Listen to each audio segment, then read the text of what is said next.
Once upon a time, in a certain little town, on a street that had beautiful poplar trees growing along each side of it, was a nice little house. Johnny, who had brown eyes, ears that stood out a little like this, a nose that turned up slightly, that always had a happy smile. I said the mouth always had a happy smile. That's better. Now, as well as having a head, of course, arms and legs and a body, just like other little boys. And when they were all put together, Johnny looked like this. Well, now that you know what Johnny looks like, I know you'll want to hear about a very peculiar thing that happened to him one day. The sun was peeping in his window and was getting ready to wake him up. But look at that sun. He looks a bit disgusted at what he sees in Johnny's room. And no wonder. We didn't want to tell you this, but Johnny's a terribly untidy little boy. Did you ever see such an untidy room? His mother had asked him so many times to hang up his clothes and put away his toys. And like all little boys, he had a good self who told him the right things to do. And he knew he should hang up his pajamas. But like most little boys, Johnny also had a bad self. And I don't know why, but Johnny seemed to prefer to listen to this bad self, who told him, "Don't be a sissy. Throw your pajamas on the floor." And the bad self won. Too bad. Now, of course, the bathroom's nice and clean and tidy. Johnny's mother keeps it that way. But does Johnny help her? Well, not exactly. But his good self tells him he knows he doesn't have to have fun that way. It makes his mother very unhappy. And good self might have won his argument if that bad self had not come up with the old argument. Don't be a sissy, he told Johnny. Make all the mess you want. And why? Just splash a little water on yourself and dry it off. Nobody'll know the difference. And what's the good of cleaning your teeth? Unless, of course, you could have some fun with the toothpaste.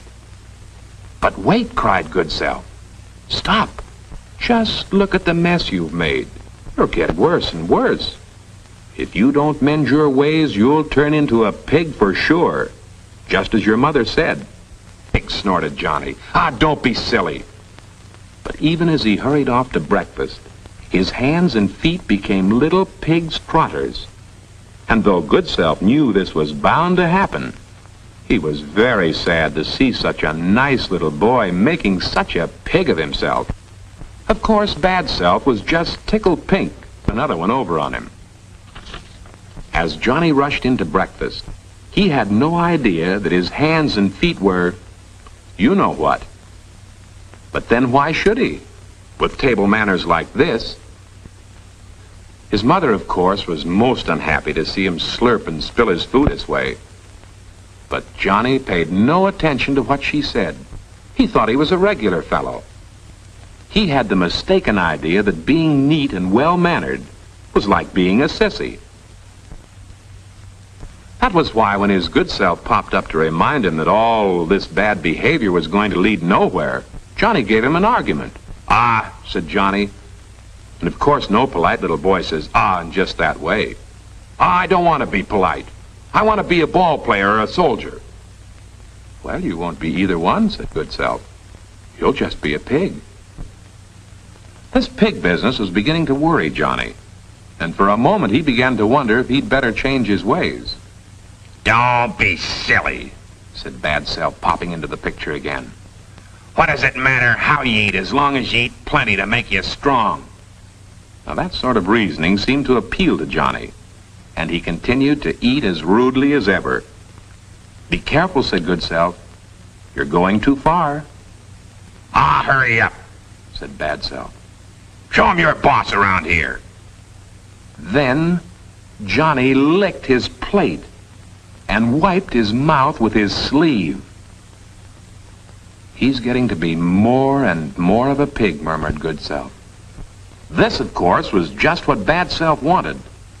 He knew he could get Johnny into even worse trouble if he could just get good self out of the way. Look out! Too late.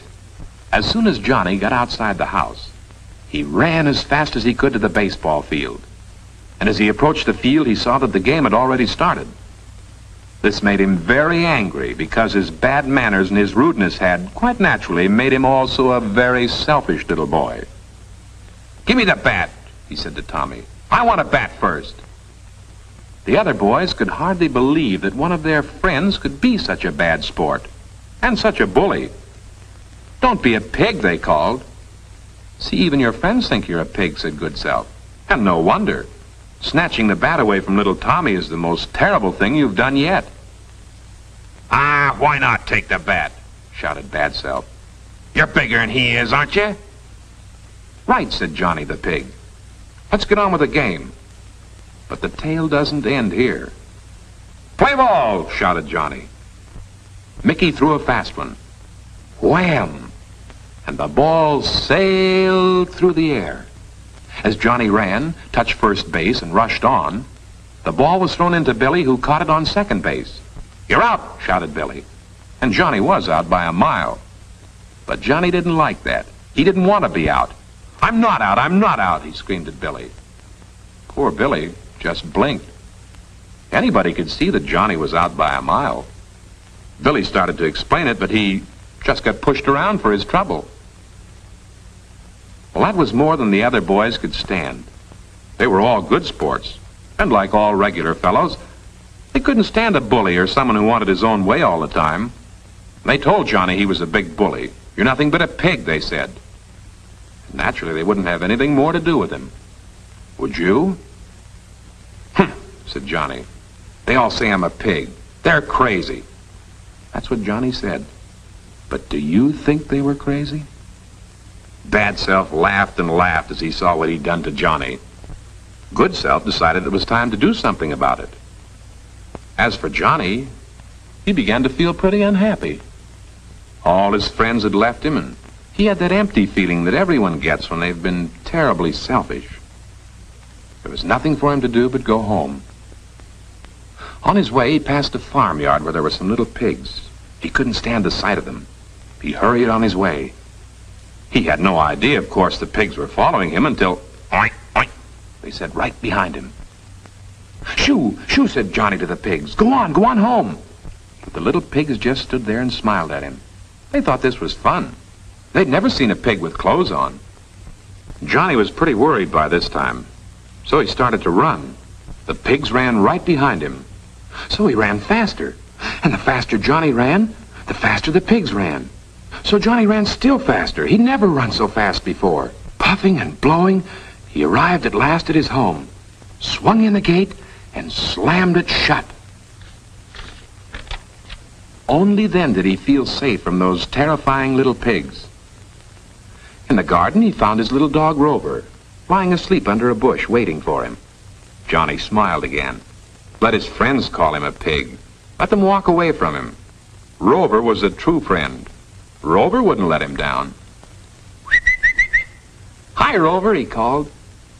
The dog awakened as soon as he heard that familiar sound. "Oh, boy," said Rover to himself. "Johnny's here to play with me." And off he ran to greet his little master. "Whoa," said Rover. "What is that funny-looking thing that sounds like Johnny?" Rover decided he didn't know. But whatever it was, he didn't like it. He ran like a flash with howls of dismay, sped like a rocket toward the bushes, and disappeared. Cautiously, he peeped out and blinked. Johnny tried hard to stop a tear from rolling down his cheek. This was the hardest blow of all. Little Rover, whom he'd raised from a pup, with whom he'd romped and played for years, had deserted him.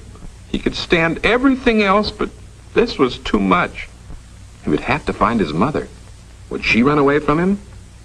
He'd been very rude and very disobedient. Yes, he'd better see his mother. On the way through the hall, Johnny passed the mirror. Huh? Who was that? Who was that funny-looking creature? He looked at it this way. He looked at it that way. And he looked at it the other way. "It's me, Sovereign Catfish! Ma! Ma!" he yelled.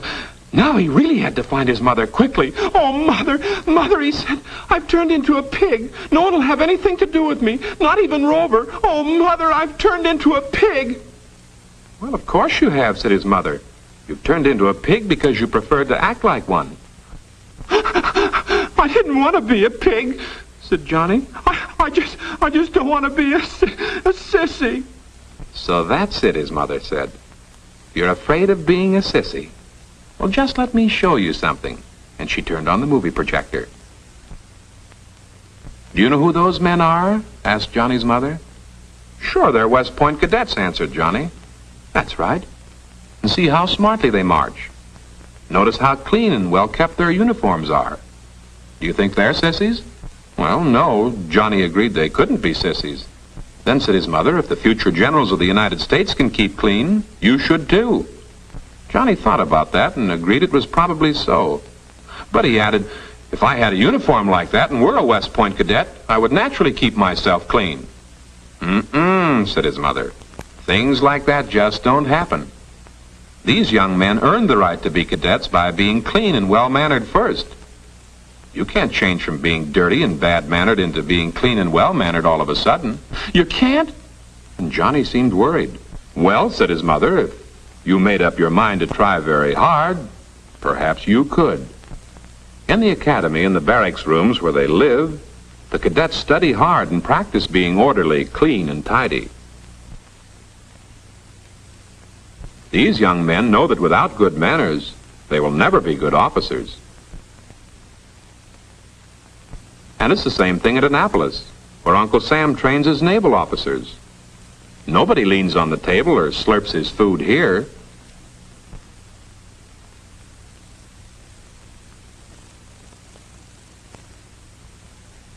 Here's the Navy football squad. But good manners are not forgotten on the playing field. The men learn to tackle hard and to tackle fairly.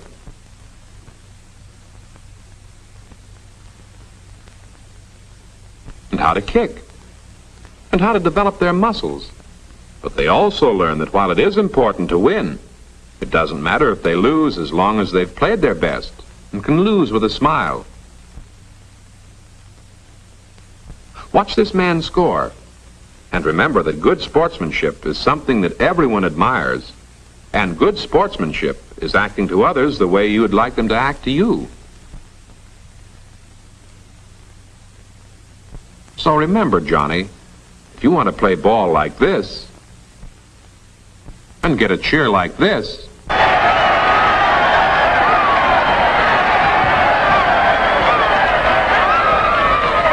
play fair. Play for the team and never, never act like a pig. "Oh, boy," said Johnny, "that was a wonderful movie. Now I know exactly what to do." "Well," said his mother, "now's the time to begin then. Because once you've made up your mind to do something, you must act immediately." As Johnny rushed away, you could see that he felt better already. He ran up the stairs as fast as he could and entered his room. "No wonder I turned into a pig," he said as he looked around. Quickly he gathered up all his clothes he'd left scattered around and hung them up neatly in his closet, just as he'd seen the cadets do. Then he picked up and put away his toys in the toy box. On the way out, he paused at the door to see if everything was shipshape, as the midshipman would say. And as he looked around the clean and tidy room, he felt happier than he'd ever felt before. Suddenly, he noticed that his pig's trotters were once more his own hands and feet. "Oh, boy," he exclaimed, "I'm turning into a little boy again." And he was so encouraged that he hurried even faster to get on with the job. In the bathroom, he hung up each towel in its place, put everything back where it belonged, and yes, sir, he even put the cap back on the toothpaste. "Yes, sir," said Johnny. "I must admit that certainly is an improvement." So he thought it was time to see if he showed any improvement. And sure enough, he could see a lot of changes for the better. Now nothing could stop him. A fella couldn't become a cadet or a midshipman all of a sudden. He wondered why he hadn't realized that before. At lunchtime, Johnny sat up straight at the table as he'd been taught to do, arranged his napkin properly, and instead of reaching for the food, asked his mother to pass it for him. This time there was no slurping or spilling or splashing of food. Johnny was eating like a little gentleman, and and proud of the fact that he knew how to do so. "Johnny," said Good Self, popping up again, "you look more and more like yourself." Johnny grinned as he wiped his mouth with a napkin. "Just remember," continued Good Self, "that any drip can be a pig. It takes a smart guy not to be one." "Roger," said Johnny. And what do you know? His pig's ears disappeared. "Don't be a dope," cried Bad Self. "You're gonna have more fun taking my advice. Do you want to be a sissy?" "Being polite and well-mannered is not being a sissy," said Johnny. "Listening to you doesn't get a fella anywhere." And he dropped Bad Self into the sugar bowl. "Good for you," cried Good Self as Johnny excused himself and left the table. And just in case Bad Self should cause any more trouble, he jumped on the lid and sat on it. "Well," said Good Self, "that takes care of that." And it certainly seemed to. When Johnny arrived at the ball game, the boys were not a bit pleased to see him.